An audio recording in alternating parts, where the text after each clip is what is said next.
Meu avô sempre contou essa história. E cada vez que ele repetia, parecia que o tempo parava na cozinha da fazenda, com o fogão a lenha estalando e o cheiro de café fresco subindo no ar.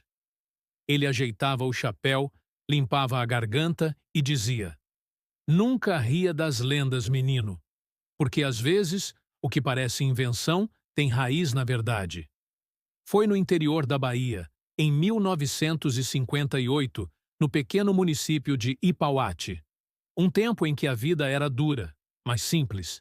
O sol rachava a terra durante o dia, o suor escorria fácil, e à noite a gente tinha por companhia a lua, as estrelas e o rádio de pilha chiando na beira da mesa. O rádio trazia notícias de Salvador, modas de viola, forrós de Luiz Gonzaga e Jackson do Pandeiro. Entre uma canção e outra, sempre vinha uma pausa para as histórias, as que atravessam gerações e que ninguém esquece. A mais temida de todas era a do lobisomem no interior da Bahia, em 1958, cujo uivo, diziam, rasgava a cesta de lua cheia. Contavam que a criatura rondava os currais, caminhava entre as plantações de mandioca e desaparecia no mato, deixando pegadas maiores que as de homem, marcas de unha em porteira, ovelhas sumidas e cachorros em pranto. Uns juravam que era lenda, outros que aquilo era castigo antigo, maldição de sangue. Mas até quem brincava com o assunto trancava as portas quando a lua subia redonda e os cachorros começavam a latir para o nada. E foi numa dessas noites que Ipauate viveu algo que nunca mais esqueceu. Era sexta-feira. A lua já estava alta quando a família e alguns vizinhos se juntaram na casa de farinha de Marinho Almeida. Era noite de digitório, costume antigo. Um ajuda o outro, trabalho vira mutirão, e o mutirão vira festa mansa. De dia, a roça tora o lombo. De noite, na casa de farinha, a conversa corre. As lamparinas penduradas nas paredes de barro tremeluziam e desenhavam sombras nas cuias e nos pilões. O forno soltava um cheiro forte de massa torrada, misturado ao aroma doce da lenha queimando. As mãos iam rápidas nos raspadores, transformando mandioca em montes brancos, enquanto as conversas enchiam o ar. O ranger do assoalho, o metal riscando a mandioca, o sopro do vento na porta compunham um samba de trabalho. Toim, sempre animado, quebrou o cansaço. Se raspássemos a mandioca com a língua de Raimundo, já tinha acabado o serviço? Gargalhadas. Raimundo, sério, respondeu de cara fechada. Melhor usar a tua, Toim. Essa não para de falar. Risos novamente. Nego batucava com os pés, cantarolando uma embolada que ia e voltava como o vai e vem do raspador. Se a lua tá cheia, cuidado no chão, que bicho aparece, não pede perdão. Olivar, o mais moço, cochichou para Toim. Tu acredita nesse negócio de lobisomem? Acreditar, eu não sei. Toim baixou a voz, dessa vez menos bravateiro. Mas respeito eu tenho. E hoje, a lua tá grande demais. As crianças dormiam em esteiras no canto, respiração pesada, sonhos pequenos. De vez em quando, uma choramingava e a mãe cobria com um pano, ajeitando um travesseiro de roupa dobrada. O trabalho seguia. Falaram do preço do feijão, da seca que afinava o gado, das promessas de político que nunca chegavam. Inevitável, o assunto encostou nas assombrações. Lá em Caetité, viram o bicho correndo na beira da estrada, contou um vizinho. Embrumado, disseram que um vaqueiro sumiu numa noite dessas, acrescentou outro. Raimundo cortou. Besteira. Cachaça faz ver bicho até no telhado. Mas o olhar dele evitava a janela aberta. Foi então que aconteceu. O vento soprou mais frio pela porta, fazendo as chamas da lamparina dançarem tortas. Lá longe, um uivo. Não parecia cachorro. Não parecia bicho do mato. Era outra coisa. Grave, comprido, um chamado que gelava o coração. O silêncio caiu como um lençol. Um raspador escorregou da mão de uma mulher e bateu no chão com um tilintar metálico que soou alto demais. As crianças acordaram, chorando baixinho. Nego calou a embolada. Duas senhoras apertaram os terços nas mãos e começaram a rezar por dentro. Santa Maria, rogai por nós. Raimundo, o firme, largou o raspador e mirou a porta. Olivar murmurou, pálido. Eu vi. Tem coisa lá fora. Toim tentou remendar a coragem. É só lobo-guará. Vocês estão se tremendo à toa. Mas a voz tremia, e todo mundo ouviu. Outra lufada de vento varreu a casa, trazendo o cheiro de capim amassado e um azedo de enxofre. A lamparina vacilou. Ao longe, uma coruja piou. Os cachorros latejaram como se respondessem a um chamado que não era deste mundo. Quando a reunião acabou, já passava da meia-noite. Um a um, os vizinhos foram embora, passos apressados na estrada de terra batida. A lua cheia iluminava o caminho, mas, a cada estalo no mato, alguém se virava, jurando ter visto um vulto. As janelas de madeira batiam, fechadas por mãos apressadas. As galinhas batiam asas no galinheiro, e o gado remexia inquieto no curral. O sertão tinha cheiro de fumaça, de terra seca e de mistério. Na casa de farinha, porém, ficou Dona Maria de Marinho. Teimosa, quis terminar a mandioca que restava. Sentou-se diante da bacia, as mãos firmes no raspador, o olhar determinado. O som do ferro mordendo a raiz preenchia o silêncio, misturado ao crepitar do forno. De vez em quando, ela suspirava cansada, olhava a pilha crescendo e retomava o ritmo. O vento entrava pelas frestas com barulho de folha seca, e a chama estalava, jogando sombras dançarinas nas paredes. Enquanto isso, seu marinho voltava do roçado, passos medidos. Ele não vinha despreparado. Conhecia os sinais. Trazia o revólver calibre .32 junto ao corpo. No tambor, guardara uma bala de prata. Se for lenda, não gasta. Se não for, salva. Ele pensara ao carregar. Ao se aproximar da casa, parou. Ouviu passos pesados lá dentro. Não eram de gente.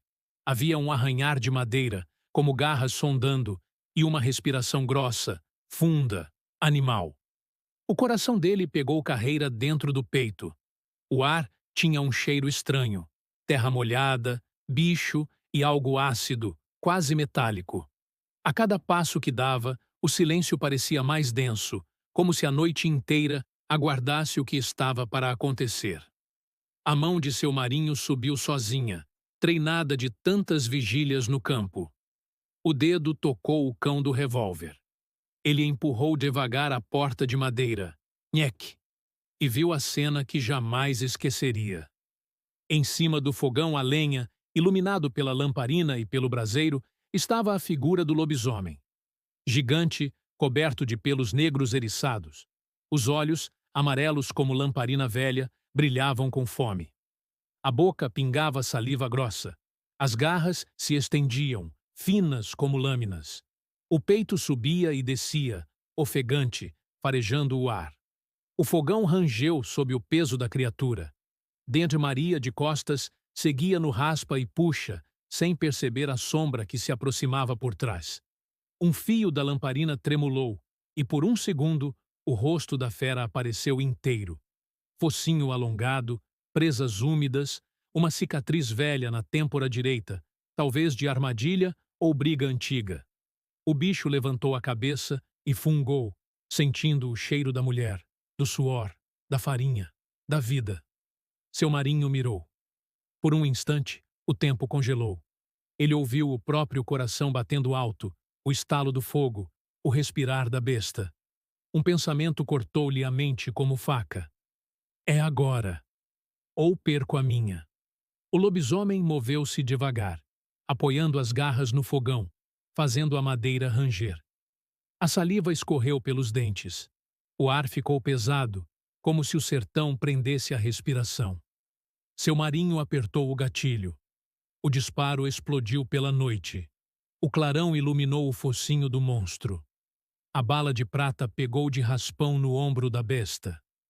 A criatura soltou um uivo tão alto que pareceu quebrar o telhado. Num salto impossível, atravessou a janela, derrubou tábuas, espalhou brasas pelo chão e sumiu na escuridão da plantação de mandioca, deixando um rastro de sangue fresco e o cheiro forte de enxofre. Lá fora, os cachorros enlouqueceram. As galinhas cacarejaram. Os bois bateram contra as porteiras. O mundo inteiro pareceu acordar do mesmo pesadelo. De Maria se virou tarde demais, ainda com o raspador na mão, olhando a janela aberta, o vento entrando, as brasas espalhadas. "Marinho!" chamou, baixo. Ele correu até ela, pegou-lhe os ombros, os dois respirando rápido. "Foi ele. Eu vi, Maria. Eu senti. O frio. A sombra. Não fala alto. Tranca." Passaram a noite varando os olhos, cada ruído lá fora soando como ameaça. O rastro de sangue na terra, o clarão do braseiro, o cheiro azedo que não ia embora. No dia seguinte, Ipauate amanheceu em alvoroço. Na feira, no terreiro, na porta da venda, só se falava no uivo, no tiro e no rastro. Uns queriam seguir a trilha de sangue. Outros diziam que ferida de besta vira ferida de gente quando o sol nasce. Teve quem jurou ter visto um vulto mancando na beira do rio. As velhas benziam as crianças. Os homens afiaram facões que há muito não viam serviço. Logo, a desconfiança pousou onde sempre pousava. Um homem calado, de olhos amarelados, que não se misturava, que preferia o canto da sombra. "É ele! Só pode ser ele!" cochichavam. Só que cedo, o tal homem apareceu na feira, comprando farinha, sem nenhum arranhão. Riu amarelo, cumprimentou dois, pediu fumo ao terceiro e foi-se embora, inteiro como quem nunca vira a noite. Foi então que alguém notou o outro lado da história. Um homem respeitado da vila, que nunca entrava em boato, surgiu com o braço enfaixado. O pano, grosso, escondia mal um machucado feio, bem no lugar onde uma bala de raspão podia ter ardido. Ele disse que caíra na pedra do riacho, mas o olhar escapou, e quem conhece gente sabe quando a palavra vem manca. A notícia correu como brasa em palha seca. As conversas mudaram de direção. Os cochichos ficaram mais miúdos, mais pesados. Nos dias seguintes, a vila dormiu mal. Cachorro latia à toa, cavalo bufava sem motivo, e o vento, de vez em quando, trazia um eco longo que fazia as mães benzerem o batente. Teve quem jurasse ter visto um vulto parado no alto do morro, entre os mandacaros, olhando para a vila como quem escolhe porta. Teve quem jurasse ter ouvido unha no telhado. E teve quem só calou, porque medo grande a gente não comenta, só guarda. Meu avô sempre terminava assim, na voz baixa, mexendo a brasa do fogão para acender o café de novo, ele dizia: "Menino, no sertão a gente aprende que verdade e lenda caminham de mãos dadas. Quem diz que sabe tudo, sabe pouco. E quem ri do que não entende, às vezes é quem corre primeiro quando o uivo vem." Ele fazia uma pausa e dava o conselho: "Respeita a noite. Respeita a lua, respeita o silêncio dos bichos. Se a lamparina baixar sem vento, se o cachorro chorar para o vazio, se a coruja cantar perto demais, entra, fecha a porta, guarda a fala." O sertão escuta. Ele lembrava de Toim, que virou a piada em reza depois daquela noite, de Raimundo, que passou a bater a janela por dentro, de Nego, que nunca mais cantou embolada em cesta de lua cheia, e de Olivar, que cresceu jurando ter visto dois olhos amarelos no brejo, refletindo a lua como espelho de maldade. E quando alguém perguntava quem era o lobisomem, o avô soltava um ar comprido. O povo aponta sempre para o mesmo. Mas, naquela manhã, o que não tinha nada apareceu ileso, E o que ninguém suspeitava amanheceu com o braço enfaixado. Eu não acuso, nem salvo. Só digo o que vi e o que me contaram. O resto, o resto é com a noite. Às vezes, quando a conversa se alongava, ele contava que seu marinho guardou por anos a cápsula daquela bala. Lembrança de que, na madrugada de Ipauate, lenda e vida se encostaram pele com pele. Dona Maria dizia que, de tempos em tempos, sentia um arrepio na nuca ao passar perto da janela, e que, naqueles dias, uma sombra parecia atravessar o terreiro quando a lua ficava cheia e redonda. Houve quem dissesse que, meses depois, um homem sumiu da vila sem se despedir. Outros falaram que ele voltou, mas não era o mesmo. Andava manco nos dias de sereno, os olhos baços de sono quebrado, e que, quando a lua crescia, uma tristeza funda pegava o peito dele. Ninguém provou nada. Ninguém quis provar. Em terra de silêncio, prova demais vira maldição. Por isso, quando a noite cai sobre a roça e o vento assobia pelo bico do telhado, a gente ainda escuta as lições antigas. Tem barulho que é só barulho, e tem barulho que é recado.